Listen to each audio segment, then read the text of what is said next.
You tell a story. He does too. Can he one up you? Well, that's up to you. Tell your best tale and you never know. You could be a winner on the One Upper Show. Okay, and welcome back to a very special episode of the One Upper, where we're coming to you from the kitchen of our family's Airbnb. Welcome. On Lake Coeur d'Alene. And we're doing the family episodes. We're all in town for Jace and Wyatt's high school graduation, and this is our big kind of family reunion. And my favorite daughter-in-law is, yes, that's right. My only daughter-in-law. Only, yes. But I'll take what I can get. So, yeah, we should actually warn the others in advance. You'll probably always be my favorite. Because you're just wonderful. You're certainly my favorite father-in-law. Oh, thank you. That's great. I'm very, very the sentiments lucky. Mutual. And your name is? Oh, my name is Larissa. Larissa. And where, Larissa, are you from? I originate from Colorado, I would say. I was born in Texas, but most of my life has been in Colorado. So. And where do you live now? You and my daughter live? Oh, we live in Lincoln City, Oregon. Okay. Yeah. Yes. And you're married to my daughter, Allie. Yes. My eldest, Allie. Yeah, she's Kelly's over there. I love you. So now I don't know this story. You've told me you've never shared this with me before. No, it's one I just kind of remembered recently. Oh, yeah? In memoriam of your show, maybe. So hopefully it's interesting. I'm sure. I'm certain it's one-uppable. Oh. So. Well. Perhaps. I have no idea. Let's find out. So how does this story start? All right. So I'll take you back to a year I won't say. My college years. Colorado State University. Is that Boulder or Fort Collins? Fort Collins. Yes. Right. Colorado State Rams. Ah, okay. If you will. Yeah. So, but that is where I went to college. And they had, I guess it goes back to the parking system is where it all stems. But and we can edit stuff out, right? Yeah, okay. Sure. But we don't, so keep going. Okay. Yeah. So no, it doesn't have to be perfect. Just, give me the key facts here. Yeah. So, but so I went to Colorado State University, and Fort Collins. Yeah. And you pay a lot to go to these places, right? Sure. Yeah. And then you still have to pay to park on campus. So when you go there, is this where you were a freshman? Is this where you started? Yes, all 4 years graduated. This stems around sophomore year. I had moved out, so I needed a parking pass. Okay. So you'd already been a student for a year or so. Yes. And did you go to college right after high school? I did. Okay. I did. Okay. Yeah. So, and I'm pretty fresh and new to the world. Yeah. Slightly sheltered. Yeah. I think I can get away with things. Yeah. As young folks tend to think. So there is also, in alternative to a parking pass, you can pay per day or per hour to park in the paper lots. Okay. And they're more ideal than, the generic, called it Z parking. So they're closer to classes and everything. Closer to the student lounge, closer to the, like the main building. Right. But, so that's ideal. And I run late a lot, so but I also don't want to fork out the money. You're poor. Yeah. So I find that it's easy to imitate the tickets just on Word. Oh, wait. So you're this is really, oh my God. It's a little bit of a heist. So you're committing I'm committing fraud. Fraud, forfeiture. Fraud, counterfeit. You're counterfeiting parking tickets. Yeah, pay per hour parking tickets. And then you're putting them on your windshield wiper. My windshield. That was before the days that you like type in your like your license plate. You go pay. You put usually quarters. And you stick the ticket in your windshield. Stick it on there. So you had your little printer at home and your little computer. Exactly. My little printer. And you were like, I want to commit some major crime. I was just like, I'm tired. I find little ways to stick it to the man. I followed the rules for the most part, but I have that streak. Yeah, I had no idea. What a rebel. I know. I know. And the dumbest ways. So much. So I get away with it for it's not hard. It seems like it's their first run at the system because I don't think they did it until like a couple years before I started. Right. So it's very simplistic. It's yeah. So I get away with it for a couple months, and then so every day you would go to the same parking lot, basically. Yeah, the front parking lot, the really good one. I would even get like front row. It was good. It was, or there was the one. If I was lucky in the morning, you could get to the one right by the police officer's station. How brazen! And you would just slip this piece of paper under I'd your have printed it wiper. out for the hours or the date and the hours. And you went into great detail. Yeah. So they could, it's like Tuesday, the 3rd. Wow. I needed an hour, so I just planned my hour and. For all the effort you put into this. So, all right. So, tell me more. Yeah. After a couple of months, what happens? So, it's winter now, and in Colorado, it gets really snowy. Yes. Yeah. As it does. And, it was a particularly snowy day. Yeah. And they don't CSU doesn't shut down ever. Really? Ever. Oh. Maybe once, one that I can remember. But, so it's still, I have class and I'm late this day. Yeah. And I had a small car. I had a Honda Fit. And the only parking spot left was one on the very end. And it's small because also there's a pile of snow. Oh, yeah. That's kind of blocking off a third of it. Yeah. But my car can fit. Oh, great. And I kind of had a feeling, I was like, they might look at it extra just because you couldn't really tell with the snow. Oh. So I put the ticket on and I went to class. Yeah. And I came back an hour later and there was a boot on the car. A boot? A boot? Yeah, a boot on a car. Wow. Because you're a counterfeiter. Yeah. They had to they go. Caught me. Wow. I tried to stick it to the man. I never said I was good at it or got away with it. But. So, wow. Yeah. Wow. So I had to go to the ticketing office. Yeah. Obviously, I had to put on my car. The counterfeiter. Hi. So, he came in, and they're like, "All right, were you like walking to the parking office where you just filled with dread?" Oh, absolutely. Yeah. Oh, yeah. It was hard. I just like considered some running away situation, but. It's just a boot. So I was lucky enough I had some money, so I knew that's what it would take. Yeah. Pretty much. Yeah. Hopefully. Yeah. Right. No, hopefully. I'm surprised. I'm actually sitting here, didn't so get maybe charged. you'll assume that that's maybe where it's going. But so, okay. So you walk into the parking office. And you're ready to make restitution. Yeah. So what happens? Well, the lady at the desk, she's an angel. An angel? She's very nice. She was nice to me the whole time. She didn't know what was going on. But she's like, oh, okay, have a seat. Yeah. And, and they made me wait for a little while. So I knew it was pretty bad at that point.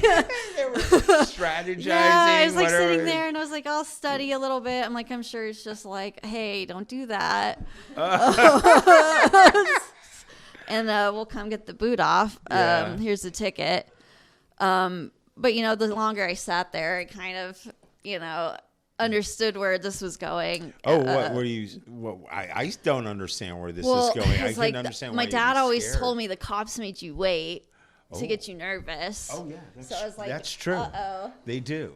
But So yeah, sure enough, an officer pulled up into no. the station. Like a Fort Collins police? No, it was just it was a university. I shouldn't say just a university. It was the university police officer. Yeah. And he came in and they took me into a back room. Ooh. And it was just like him and I think some student parking guy. Yeah. So I think I was much more terrified in retrospect than I should have been. Yeah. So they sat me down and they had taken these very elaborate crime scene photos. No way. That they were showing. Wow. Yeah, and it was like it must have been a slow day. But yeah, so they're like, here's the evidence.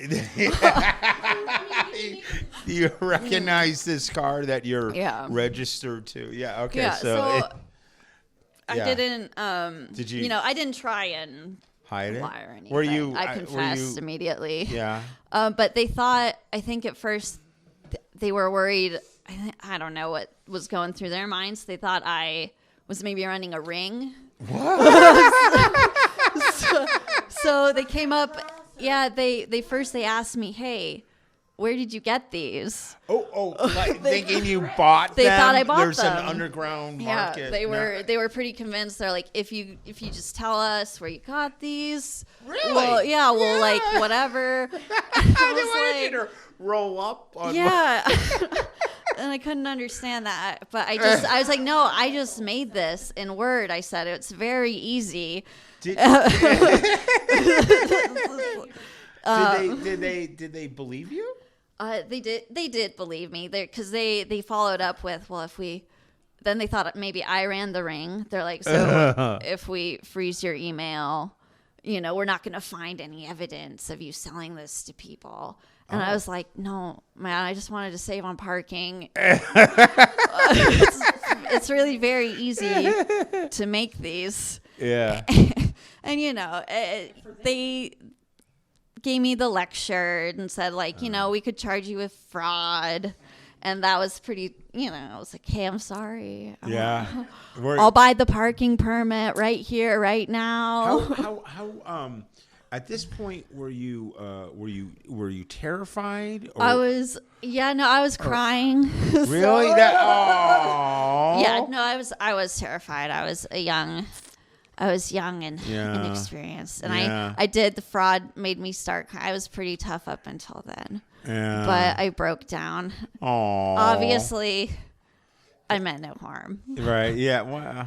But so you were cheating the system. I was cheating the system, so I paid the price. So what was the price? $375. Wow. Yeah, and then I think the ticket was only like $100. But they made me buy the parking permit for $375. So he had to buy a parking permit that he probably should have bought in the first place. Yes. And then you had to pay $100 of a fine. Mm-hmm. Did you have to pay for boot removal or anything else? No, I think that was part of the fine. Yeah. So that was. So I hate to do the evil math here, it's okay. but $100. How much money did you save prior to it? I mean, probably not. I don't know if it would equate to that. It's like $1.25 an hour. Yeah. And I was only getting away with it for a couple months. Yeah. All right. I never did the math. The freedom was the only price I needed. So that happened though, and I wanted to say that after he gave me this lecture, right? Like even I'm the cop, I park where I'm supposed to, but I walk out and he had parked in a no parking zone. I will say right out front. A little hypocrisy from the man. Yeah, but that's none of my business though. So did this change your life? It didn't change my life too much. I followed the parking laws, but I still try to stick it to the system now and then. It changed the parking system. The next time I went to buy a ticket, they made it a little harder. They changed. Yeah, they changed it. The Larissa, Saxon. It just like Parking's they added some colors and they added a barcode. So you couldn't do it off of your word. Yeah, it happened. Maybe it's coincidence, but it was certainly very Larissa. quickly after. I think you punctured a hole in the system and made so. him change. Well, that's really good. Well, did you learn your lesson? Yeah, I suppose. I'll submit and pay the parking. In the future, no more Robin Hood parking. I can't fight a adventures. boot, unfortunately. Yeah. Well, that's a pretty good story. Thank you for sharing that. What is it? Rebel Without a Cause. Yeah, that's you. Yeah. Cool Hand Luke. Did you ever see Cool Hand Luke? No. The movie starts with, it's Paul Newman, and it starts with him taking a bolt cutter or a metal cutting thing and cutting the heads off of all the parking meters in downtown while he's drunk. And that's what the police pick him up for. And because of destruction of public property, he winds up in a horrible prison system. Yeah. Anyway. So now we come to the point where I try to one-up you with this story of my own. So I was such a perpetual criminal as a college student. It's the time to do it. I was a horrible. I mean, I was a very poor student, but that is absolutely no excuse for my behavior. Yeah. So.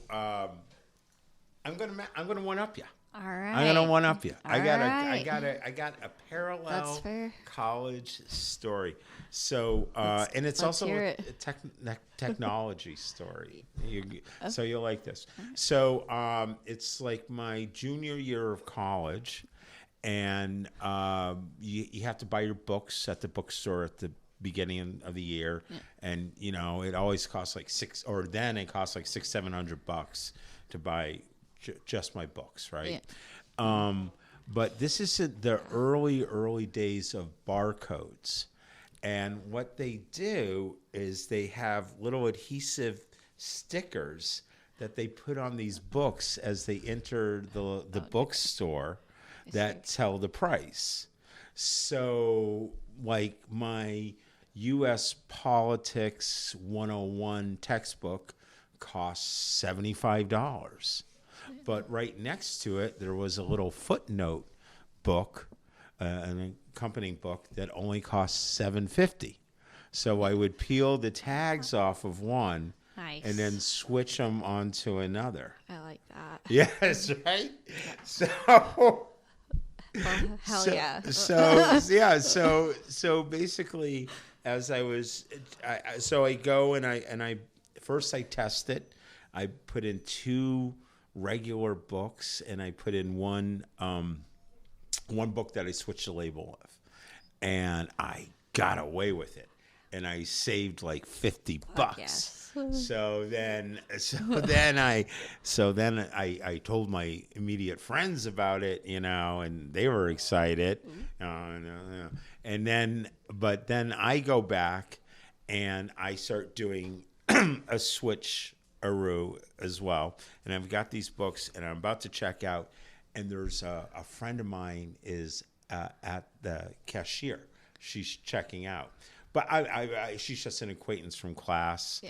But I know her as to be a very good and virtuous person. Yes. Which is a red flag right there. Yes. So anyway, I got this stack of books.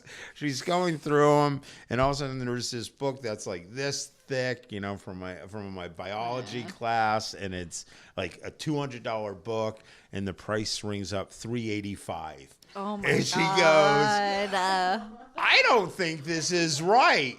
No. And I'm like, "Oh my goodness! Oh. How could that?" I tell you what. Let me take that one back to the shelf and get another one, and we'll see what happens. And I think she knew what was going on, but because then I did that, she gave me a look, and then I paid and I got out. So I got caught, Yeah. And I had to pay the full fare. Yeah. Like you. Yeah. All right. Yeah. But I got away with You it. did get away All with right. it. But do you remember my friend Chris, who was the best man at Kelly's and mine wedding? Yes. The tall guy? Yeah. Right. Okay. Yes. So Chris Sheasley. So this is probably the most dishonest thing that Christopher DeVere Sheasley of 1417 Maple Avenue Lane, Oregon City, Oregon. I hope you're listening, buddy. You say you do. So his 18-year-old hippie self, later I see him out on the quad, and he's smiling. He's patting me on the back. He said, "That was a great idea, man." And then he said, "But I one-upped you." I go, "What did you do?" He said, "Well, I bought a whole bunch of books. I exchanged put the labels on them, but I just put the labels over the already existing price tag. And then I went back an hour, peeled the top one off, and returned the books and got a refund. I made $400. Nice. Yeah. And that's my petty crime college story. That. Yeah. So we're both criminals. Yes. Of our academic system. They deserve it. I'm just kidding. I don't know. Actually, I don't know. I didn't get caught. So maybe I did one up you because I didn't get caught. That's true. I did get caught. That's fair. You're a con, and I'm just a near con. I'm a felon. Yeah. I still love you. Yeah. Well, all right. I'm glad. Well, did you have a good time on the show? Thank you for having me. Yeah. You're still going to get a T-shirt. Oh. Yeah. Sweet. Yeah. But if you can one up our criminal past, if you ripped off your university for great sums of money and your evil, selfish ways, then you're like Larissa and I. And we would love to hear your story. So please email us at theoneupper.show@gmail.com. Visit us on our webpage, theoneuppershow.com. You can hear us on Amazon, now YouTube, Spotify, and soon iHeart and Apple. So and keep those good stories coming. And if you send us your story with either a video, an audio, or even typed up, we'll read it on the air, and we're going to send you a T-shirt too. So thanks for listening, and keep the good stories coming. All right, good job. Yeah. The One Upper Show is brought to you by Trailblazing Canvassers and the Burning Sage Productions.